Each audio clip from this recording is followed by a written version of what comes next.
அலைனஸோட part 2 video தான் பார்க்க போறோம். பார்ட் 1 வீடியோ பார்க்கலையா? பார்த்துட்டு வந்துருங்க. இந்த வீடியோல எதை பத்தி பார்க்க போறோம்னா அலைனஸ் பத்தின மித் அதை பஸ் பண்ணிடலாம் இன்னைக்கு. ஸ்டார்ட்.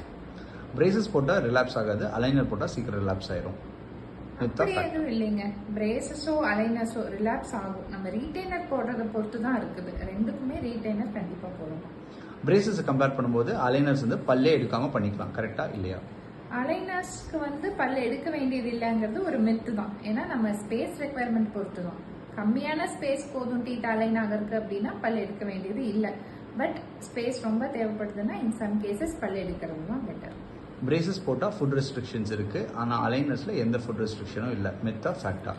ஆமா, இட்ஸ் அ ஃபேக்ட். ஏன்னா பிரேசஸ்ல நம்ம பாதி ஃபுட் சாப்பிட வேணாம்னு சொல்லுவோம். ஏன்னா அதுல மெட்டல் வயர்ஸ் இருக்கு, பிராக்கெட்ஸ் இருக்கு, அதுல போய் ஸ்டிக் ஆயிக்கும் அப்படின்னு. பட் அலைனஸ்ங்கிறது நம்ம ரிமூவ் பண்ணிட்டு தானே சாப்பிட்றோம். நீங்க பிடிச்ச ஃபுட் சாப்பிட்டுக்கலாம், பட் அதுக்குன்னு சாப்பிட்டுட்டே இருக்காதீங்க. அந்த அந்த பீரியட் ஆஃப் யூஸ் இருந்தாலும் உங்களுக்கு டீத் மூமெண்ட் இருக்கும். ஒரு நாளைக்கு எவ்வளோ ஹவர்ஸ் அலைனர்ஸ் போடணும்? நம்ம சாப்பிட்ற நேரத்தை தவிர எல்லா டைமும் போடணுங்க. ஹவர்ஸ்ல பாத்தீங்கன்னா 20 hours to 22 hours போடணுங்க.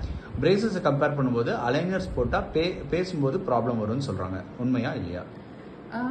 பிரேசஸ்ல நமக்கு சில இடங்கள்ல மெட்டல் பிராக்கெட்ஸ்னால புண்ணாக சான்ஸ் இருக்கு. பட் அலைனர்ஸ்ல அது இல்லை. போட்ட 1 or 2 டே ஒரு டிஸ்கம்ஃபர்ட் இருக்கும். பட் அதுக்கப்புறம் ஸ்பீச் ப்ராப்ளம்ஸ் இருக்காது.